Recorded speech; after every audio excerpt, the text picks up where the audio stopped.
le presentamos A Través de la Biblia. Continuamos hoy, amigo oyente, nuestro viaje por el Evangelio según San Lucas. En nuestro estudio de este Evangelio, llegamos hoy al capítulo 16. Y como dijimos en nuestro programa anterior, en este capítulo tenemos la parábola del mayordomo infiel. Tenemos la reprensión que Cristo hizo contra la hipocresía de los fariseos codiciosos, y en último lugar encontramos la historia del rico glotón y Lázaro, el mendigo. Dijimos en nuestro programa anterior que hay aquí dos relatos que no se encuentran en ninguna otra parte de la Biblia. Viendo la parábola del mayordomo que se sirvió de su posición para adelantar sus propios fines egoístas, notamos que es una parábola que ilustra por contraste. Los hijos de este mundo son listos y deshonestos en cuanto al uso del dinero. Lo emplean para sus propios fines egoístas. En contraste, los hijos de la luz no ejercen el mismo juicio en el uso del dinero para la causa de Cristo en el mundo. El segundo relato, que algunos llaman la parábola del rico y Lázaro, en realidad no es una parábola, sino más bien un suceso real. Tenemos, por ejemplo, el nombre del pobre, y es improbable que nuestro Señor inventara un nombre y luego en el mismo relato introdujera a Abraham por nombre. Quizá todas sus parábolas sean incidentes de la vida real. Nuestro Señor sigue a estos dos hombres desde esta vida a través de las puertas de la muerte y nos da entonces un vistazo desde el otro lado, después de la muerte. Comenzaremos pues nuestro estudio de este capítulo 16 de San Lucas, considerando la parábola del mayordomo infiel. Dijimos en nuestro programa anterior que esta parábola ha sido muy mal entendida, y quizás se deba a que a primera vista parece que nuestro Señor está alabando a un ladrón. Deseamos establecer entonces, de una vez por todas, que sin lugar a dudas, este mayordomo era un ladrón cabal. Se da por descontado muchas veces que cualquier persona que el Señor Jesús mencione en una de sus parábolas tiene que ser un héroe y un ejemplo de carácter más noble. Pero si esto es lo que usted ha estado pensando hasta ahora, amigo oyente, entonces prepárese para cambiar de opinión, porque si no lo hace, tendrá entonces dificultad con esta parábola. Este hombre, pues, que encontramos aquí es un bribón. Sería interesante hacer un estudio en cuanto a los pícaros de la revelación, los bribones de la Escritura, los ladrones de la teología, los hombres malos de la Biblia y los ladrones del cristianismo. Y de veras que hay muchos de ellos, amigo oyente. Bueno, este mayordomo, pues, es uno de ellos. Ya hemos destacado el hecho de que el doctor Lucas da parábolas de contraste. Él es el único escritor de los evangelios que hace esto. Muchas parábolas son parábolas de comparación. En realidad, la palabra parábola significa poner algo al lado de otra cosa para medirla. Y a veces esto se hace mediante el contraste, y esto es lo que sucede en esta parábola del mayordomo infiel. En esta parábola, el Señor usa como ejemplo a un hombre que siguió los principios del mundo. Se nos dice en la palabra de Dios que el mundo ama lo suyo, pero odia a los que pertenecen a Dios. El Señor Jesucristo dijo en Juan 15, 18 y 19, «Si el mundo os aborrece, sabed que a mí me ha aborrecido antes que a vosotros. Si fuerais del mundo, el mundo amaría lo suyo. Pero porque no sois del mundo, antes yo os elegí del mundo, por eso el mundo os aborrece». Un hijo de Dios no pertenece al mundo ni vive según los principios de este mundo. Escribiendo a los Gálatas, el apóstol Pablo dice en el capítulo 1, versículo 4 de esta carta, «El cual, hablando del Señor Jesucristo, se dio a sí mismo por nuestros pecados, para librarnos del presente siglo malo, conforme a la voluntad de nuestro Dios y Padre».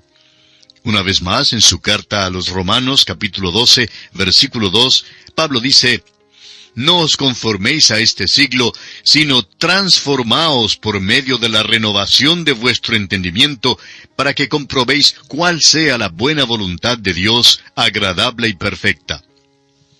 Y luego el apóstol Juan, en su primera carta universal, capítulo 2, la primera parte del versículo 15, dice, «No améis al mundo, ni las cosas que están en el mundo».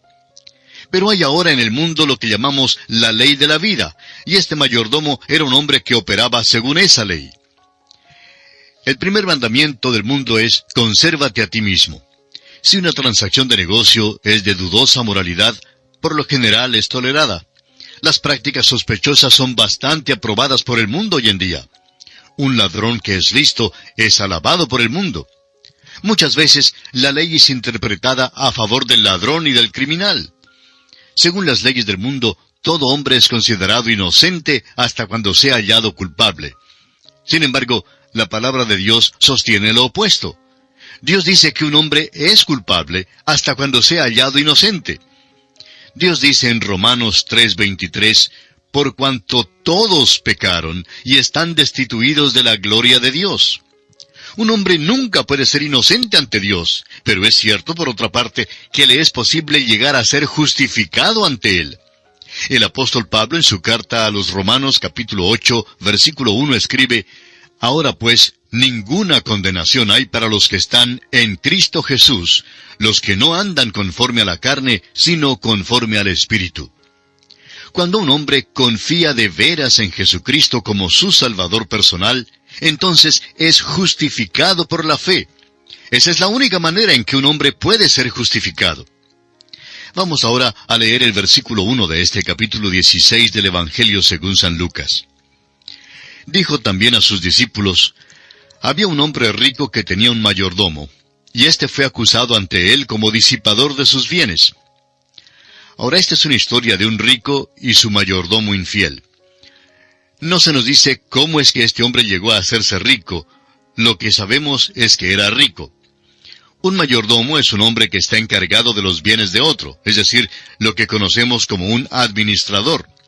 Abraham, por ejemplo, tenía un mayordomo, como usted recordará, que estaba encargado de todos sus bienes. Era mayordomo de Abraham y salió para buscar una novia para Isaac, hijo de Abraham. También David tenía mayordomo.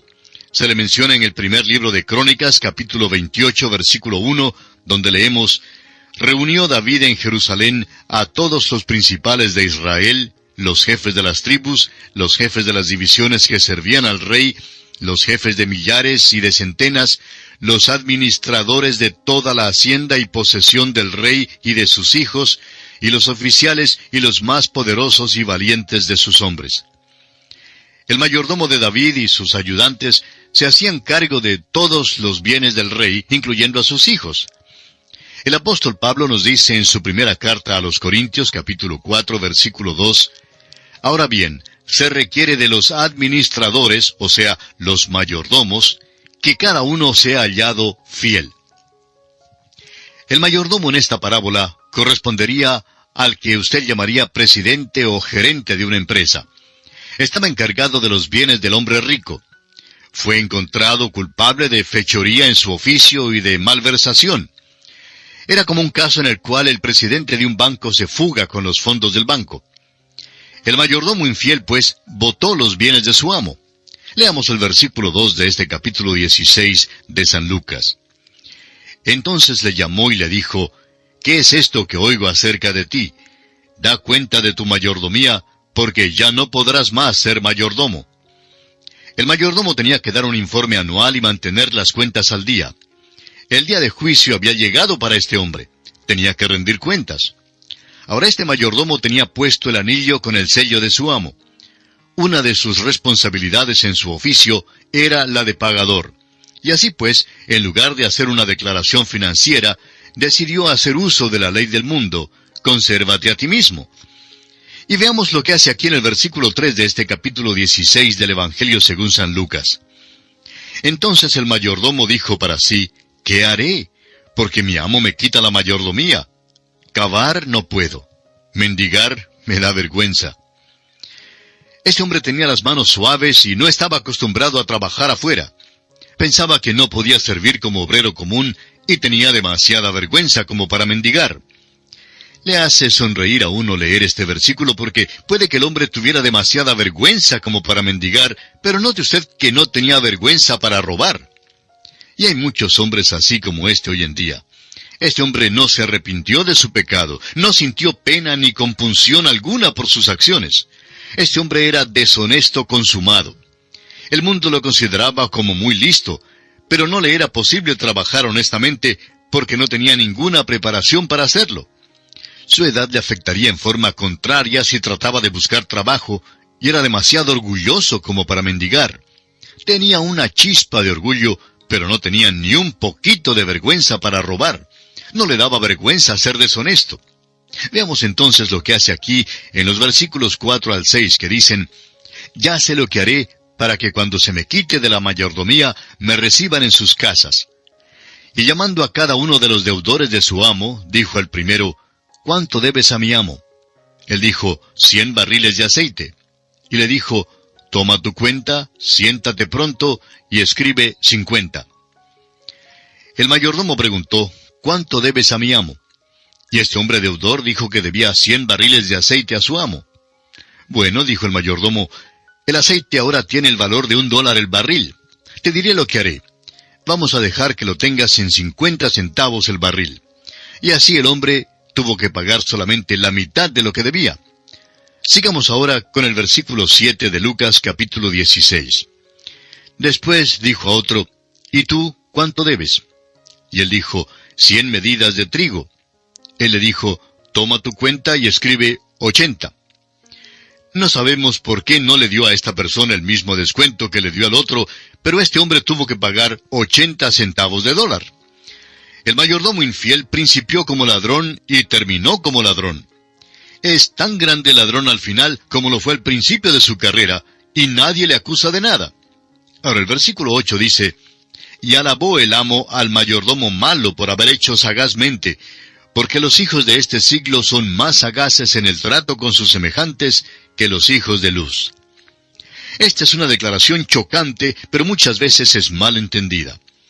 Al parecer, este rico se había enriquecido porque él mismo había puesto en práctica este principio que su mayordomo infiel utilizó.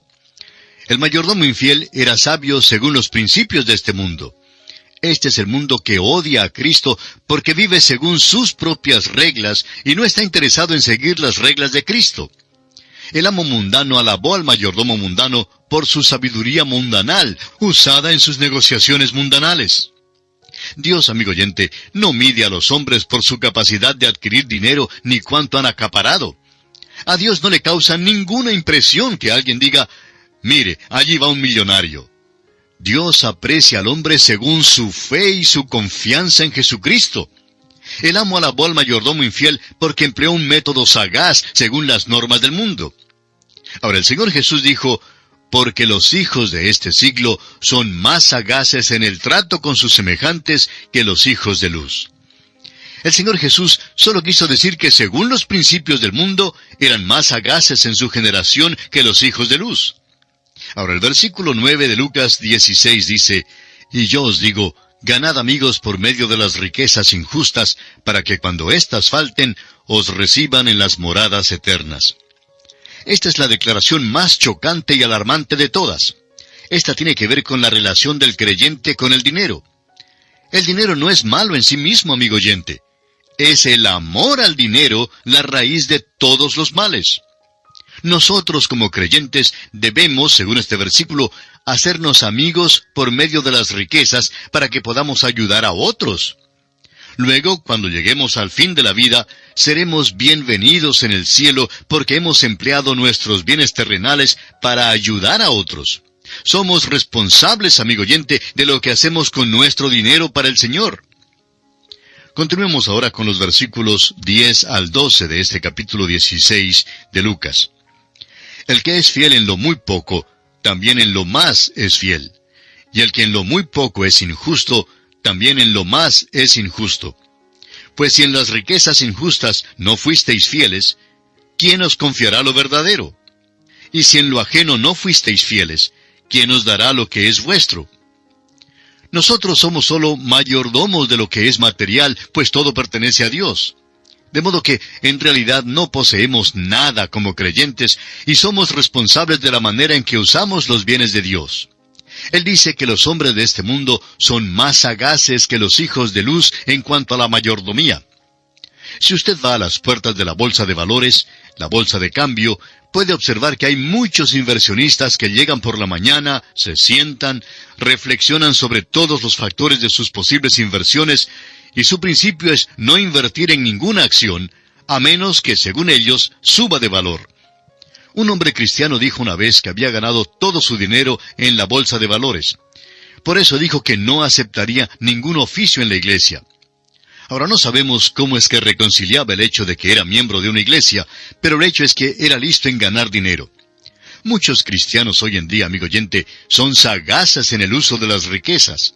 Cuando el dinero es usado sabia y correctamente, es un instrumento que sirve para acumular muchas riquezas espirituales. Somos responsables ante Dios por la manera en que invertimos la riqueza material que Él nos da. Si usted ayuda a sostener una obra que honra y glorifica a Dios, usted tendrá su recompensa. ¿Cuán sabio es usted, amigo cristiano, en cuanto al uso del dinero? En la parábola del mayordomo infiel, el Señor Jesús está diciendo, ¿crees que Dios te encargará de riquezas celestiales si no vas a usar correctamente lo que Él te ha dado acá en la tierra? El dinero es un asunto espiritual. Veamos el versículo 13 de este capítulo 16 de Lucas. Ningún siervo puede servir a dos señores, porque o aborrecerá al uno y amará al otro, o estimará al uno y menospreciará al otro. No podéis servir a Dios y a las riquezas. ¿Qué hace usted, amigo oyente, con su dinero? ¿Está ganando dinero? Si está ganando dinero, ¿qué está haciendo usted con él? Esta es una pregunta pertinente. ¿Lo está usted usando para las cosas del mundo? Si es que lo está usando así, entonces usted está sirviendo al Dios de las riquezas, y Él es su amo. ¿A quién sirve usted, amigo oyente? ¿Sirve a Dios o al Dios de las riquezas? Recuerde que no puede servir a los dos a la vez. O aborrecerá al uno y amará al otro, o estimará al uno y menospreciará al otro. Y pasamos al segundo aspecto en este capítulo 16 del Evangelio según San Lucas. La respuesta de Jesús a los fariseos codiciosos, que en realidad constituye una severa reprensión. Los fariseos empiezan a sentir contrición. Leamos los versículos 14 al 17 de este capítulo 16 de San Lucas. Y espero que usted continúe con nosotros esta lectura, porque es importante que usted se familiarice con cada uno de los versículos que vamos mencionando. Así es que siga conmigo la lectura de los versículos 14 al 17. Y oían también todas estas cosas los fariseos, que eran avaros, y se burlaban de él. Continuamos hoy, amigo oyente, nuestro estudio del capítulo 16 del Evangelio según San Lucas. Y vamos a comenzar leyendo el versículo 18, donde Jesús habla sobre el divorcio. El versículo 18 de este capítulo 16 de San Lucas dice, «Todo el que repudia a su mujer y se casa con otra, adultera, y el que se casa con la repudiada del marido, adultera». Ahora, si este fuera el único versículo de la Escritura sobre el divorcio, no existiría divorcio. Este versículo debe ser comparado con Mateo, capítulo 19, y con la primera carta del apóstol Pablo a los Corintios, capítulo 7. Toda la Escritura que aborda cierto tema específico debe ser considerada para averiguar cuál es la verdad. Nuestro Señor habló a estos fariseos sobre este tema porque estos hombres estaban bajo la ley y le hacían muy poco caso a la ley. Y llegamos ahora al relato que Jesús hace en cuanto al rico y Lázaro, un relato que aparece exclusivamente en el Evangelio según San Lucas. Creemos que Jesús sacó esta historia de la vida real, como también lo hizo con todas sus parábolas. Jesús usaba ilustraciones que eran conocidas a sus oyentes. Ellos conocían muy bien de lo que él estaba hablando. Para estar seguro que todos supieran que esta era una historia real, incluyó los nombres de los individuos que se involucran en el drama. El nombre del mendigo, por ejemplo, era Lázaro. El Señor no daría el nombre de alguien que no existía. Leamos entonces el versículo 19 de este capítulo 16 de Lucas. Había un hombre rico que se vestía de púrpura y de lino fino, y hacía cada día banquete con esplendidez. Esta es la historia de un rico que vivió y murió sin Dios. La historia pasa a una esfera de la que nada sabemos. El Señor pasa de este mundo al próximo sin interrupción alguna. Aunque sabemos muy poco en cuanto a la cortina que hay entre esta vida y la próxima, en esta historia nuestro Señor atraviesa esta cortina sin ningún esfuerzo. Cuando el hombre está a merced de su propia imaginación, trata de crear muchos inventos y desde sus sueños más alocados hace especulaciones ilimitadas. El hombre trata de hacer que se realicen sus planes más fantásticos. y cuando el hombre usa su imaginación, pronto se encuentra en apuros. En esta historia, pues, nos paramos ante la cortina de hierro de la muerte sin poder penetrarla. Lo importante es lo que dice la palabra de Dios. Han existido solamente 4 hombres que han hablado con autoridad en cuanto al otro lado de la muerte. Ellos son el Señor Jesús, Lázaro, Juan y Pablo. Leamos ahora los versículos 20 y 21. Continúa el Señor Jesús hablando y dice: Había también un mendigo llamado Lázaro, que estaba echado a la puerta de aquel, lleno de llagas, y ansiaba saciarse de las migajas que caían de la mesa del rico, y aun los perros venían y le lamían las llagas. Aunque algunos llaman a esta historia una parábola, no perdamos de vista que es un suceso real. Aquí hay 2 hombres a los lados opuestos de la escalera social y financiera. Uno de ellos representa la parte más alta con sus riquezas, y el otro representa la parte más baja con su pobreza.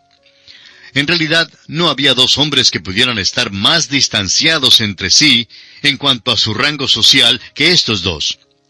Este pobre, para poder sobrevivir, tenía que depender de las migajas que caían de la mesa del rico. Nunca le convidaron a sentarse en la mesa del rico. Tuvo que mantener una posición servil. Allí donde estaba botado, los perros venían y le lamían las llagas. Esto de veras es lo más profundo de la degradación y la desesperación más terrible. Y allí había caído este hombre, Lázaro. De seguro que si usted hubiera vivido en aquel pueblo, habría recibido la impresión de que el pobre Lázaro, vestido de trapos, no tenía mucho discernimiento espiritual ni riquezas. Estamos seguros que muchos le habrían considerado un caso desesperado. En cambio, estamos seguros que nombraron a muchos edificios en memoria del hombre rico, y más que seguro que tenía una reputación y un nombre maravilloso en su pueblo natal. Los ciudadanos del pueblo veían a un rico vestido de púrpura, quien vivía suntuosamente, y a un mendigo cuyas llagas eran lamidas por los perros. Esta es una descripción que establece un marcado contraste entre la pobreza más abyecta y las riquezas extremas. Continuemos con el versículo 22 de este capítulo 16 de Lucas. Aconteció que murió el mendigo y fue llevado por los ángeles al seno de Abraham. Y murió también el rico y fue sepultado. Nuestro Señor llega ahora a las mismas puertas de la muerte y las atraviesa como si nada de extraño hubiera acontecido. Cuando murió el mendigo, estamos seguros que no hubo ningún funeral. Simplemente llevaron su cuerpo afuera y lo echaron en el Gehenna, es decir, el lugar donde se echaban los cuerpos de los pobres en aquel entonces. El momento en que el mendigo pasó por la entrada de la muerte, los ángeles le tomaron y lo llevaron al seno de Abraham. Ahora el rico también murió y fue sepultado. Le dieron un gran funeral y el predicador pretendió colocarlo en la parte más alta del cielo. La única dificultad es que el predicador se equivocó en su dirección y así el rico fue en la otra dirección. Ahora el versículo 23 dice: Y en el Hades alzó sus ojos estando en tormentos, y vio de lejos a Abraham y a Lázaro en su seno. La palabra Hades debe ser traducida como el mundo no visible. En realidad el infierno o lago de fuego es un lugar cuyo negocio todavía no está en operación. El libro de Apocalipsis nos dice que los primeros ocupantes del lago de fuego serán el anticristo y el falso profeta. Cuando murieron Lázaro y el rico, fueron al mundo no visible, al lugar de los muertos. Ahora notemos que la muerte significa separación. Nunca significa aniquilación o cese total de la existencia, como pretenden enseñar algunos. Adán murió en el día que comió del fruto que le fue prohibido comer. Pero no murió físicamente, sino hasta después de unos 900 años. Pero el día en que comió del fruto quedó separado de Dios. Es decir, que su relación con Dios quedó cortada. Jesús habló de esto cuando dijo en Juan 11, 25 y 26, «Yo soy la resurrección y la vida. El que cree en mí, aunque esté muerto, vivirá. Y todo aquel que vive y cree en mí, no morirá eternamente». El hombre está separado de Dios por el pecado. Los hombres están muertos mientras viven. El apóstol Pablo les dijo a los Efesios en el capítulo 2 de su carta, el versículo 1, «Y Él os dio vida a vosotros cuando estabais muertos en vuestros delitos y pecados». Ahora, si usted desea ver una buena cantidad de zombies y muertos, pase la vista en uno de estos centros nocturnos. Allí es donde los encontrará. Tratan de tocar los tambores, de beber todo lo que puedan y tomar drogas, porque están muertos y quieren vivir. Hay entonces la segunda muerte, que es la muerte espiritual, y significa la separación eterna de Dios. Al morir físicamente, el cuerpo queda inerte y sin vida, debido a que el espíritu de la persona ha salido. El cuerpo es puesto en la sepultura, y los elementos vuelven al polvo, como dice Génesis 3:19. Con el sudor de tu rostro comerás el pan hasta que vuelvas a la tierra, porque de ella fuiste tomado, pues polvo eres, y al polvo volverás. Nadie puede evitar la muerte. Aquí en este relato que el Señor Jesucristo está haciendo, cuando el rico murió, su espíritu fue al lugar de tormento. El lugar de los muertos en aquel entonces tenía 2 compartimientos. El rico fue a aquel lado del Hades, a donde van los perdidos. Ahora, Seol y Hades son los nombres del Antiguo y del Nuevo Testamento que se dan para el mismo lugar. En Hechos, capítulo 2, versículo 27 leemos, «Porque no dejarás mi alma en el Hades, ni permitirás que tu santo vea corrupción». Y el apóstol Pablo, escribiendo su primera carta a los Corintios, dice en el capítulo 15, versículo 55, «¿Dónde está, oh muerte, tu aguijón? ¿Dónde, oh sepulcro, tu victoria?». Este versículo también habla del Hades. En el Antiguo Testamento, este mismo lugar se llama Seol. Ahora los muertos justos iban al paraíso o seno de Abraham, en este lugar Seol o Hades, y los perdidos iban al lugar de tormento, en este lugar Seol o Hades. Hay otras cosas que son reveladas en esta historia, las cuales no conoceríamos si no fuera porque nuestro Señor las reveló. Continuemos ahora con los versículos 24 hasta el 26 de Lucas capítulo 16. Entonces él, es decir, el rico, dando voces dijo, «Padre Abraham, ten misericordia de mí, y envía a Lázaro para que moje la punta de su dedo en agua y refresque mi lengua, porque estoy atormentado en esta llama». Pero Abraham le dijo, «Hijo, acuérdate que recibiste tus bienes en tu vida, y Lázaro también males. Pero ahora éste es consolado aquí, y tú atormentado. Además de todo esto, una gran cima está puesta entre nosotros y vosotros». Los cuerpos de los creyentes hoy en día, desde la resurrección de Jesucristo, van al sepulcro y vuelven al polvo. Pero sus espíritus ya no tienen que ir al Hades, sino que van directamente a la presencia de Jesucristo. El apóstol Pablo dice en su segunda carta a los Corintios, capítulo 5, versículo 8, «Pero confiamos, y más quisiéramos estar ausentes del cuerpo y presentes al Señor». En cambio, los que mueren sin Cristo, los perdidos, hoy en día todavía van al lugar de los tormentos, en este lugar Seol o Hades. El apóstol Pablo, una vez más, en Efesios capítulo 4, versículos 8 al 10, nos da la descripción siguiente. «Por lo cual, dice, subiendo a lo alto, llevó cautiva la cautividad, y dio dones a los hombres». Y eso de que subió, ¿qué es? Sino que también había descendido primero a las partes más bajas de la tierra. El que descendió es el mismo que también subió por encima de todos los cielos para llenarlo todo. Cuando nuestro Señor descendió al Hades, después de su crucifixión en la cruz, entró en el compartimiento del paraíso, lo desocupó y llevó a todos los que había allí hasta la presencia de Dios. No hay nadie que ocupe el compartimiento del paraíso hoy en día en el Hades. La única parte del Hades que todavía está ocupada es el lugar de tormento, donde van los incrédulos cuando mueren. Ahora el día viene cuando el Hades y todos sus ocupantes serán echados al lago de fuego, y los hombres ya no saldrán de allí por toda la eternidad. El cuerpo es meramente la casa física en que vivimos. En la muerte salimos de nuestros viejos hogares. Es interesante observar lo que las diferentes culturas en el mundo hacen con los cuerpos de sus muertos. Los griegos, por ejemplo, los incineraban. Los egipcios los embalsamaban. Algunas culturas dejaban que las aves comieran los huesos, y otros cavaban un hueco para dejar caer allí los restos. Los indostanos, por ejemplo, los queman y echan sus cenizas en el río Ganges. Se puede hacer lo que se quiera con la vieja casa después que es abandonada, pero lo importante es lo que le pasa al espíritu después que haya dejado el cuerpo. ¿A dónde irá? Aún la palabra cementerio aquí es interesante. Es el lugar donde usted pone el cuerpo de sus seres queridos. Es una habitación como una posada o un motel.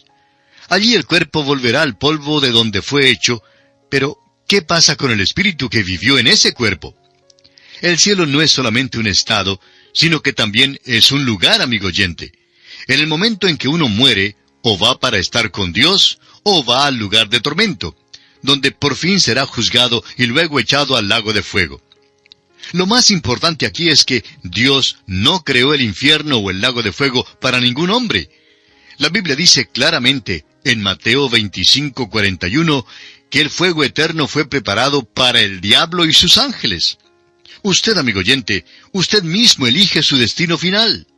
Hay una gran cima que separa ambos destinos, pues la última parte de este versículo 26 del capítulo 16 de Lucas aclara sin lugar a dudas, de manera que los que quisieren pasar de aquí a vosotros no pueden, ni de allá pasar acá. Usted, amigo oyente, tiene que hacer su decisión en esta vida en cuanto a dónde va a ir después de la muerte. No habrá ninguna otra oportunidad después de la muerte. Todo lo que encontrará allá es una gran cima que es insalvable. Continuemos ahora leyendo los versículos 27 hasta el 31 de este capítulo 16 del Evangelio según San Lucas. Entonces le dijo, es decir, el rico, «Te ruego, pues, padre, que le envíes a la casa de mi padre, porque tengo 5 hermanos, para que les testifique, a fin de que no vengan ellos también a este lugar de tormento». Y Abraham le dijo, «A Moisés y a los profetas tienen, óiganlos». Él entonces dijo, «No, padre Abraham, pero si alguno fuere a ellos de entre los muertos, se arrepentirán». Mas Abraham le dijo, «Si no oyen a Moisés y a los profetas, tampoco se persuadirán, aunque alguno se levantare de los muertos». Hay muchos hombres que creen que muchos se arrepentirían si alguien volviera de entre los muertos para decirles cómo son las cosas al otro lado de la tumba. Bueno, es un hecho que alguien ha venido de entre los muertos. Su nombre es Jesucristo. Sin embargo, no le creyeron a él, así como tampoco le creyeron a Moisés y a los profetas. Amigo oyente, le exhortamos a que no demore en hacer su decisión. Recuerde que después de la muerte no tendrá otra oportunidad de hacerla. Por eso le exhortamos a que confíe en Cristo Jesús en esta misma hora. Y así concluye nuestro estudio del capítulo 16 del Evangelio según San Lucas.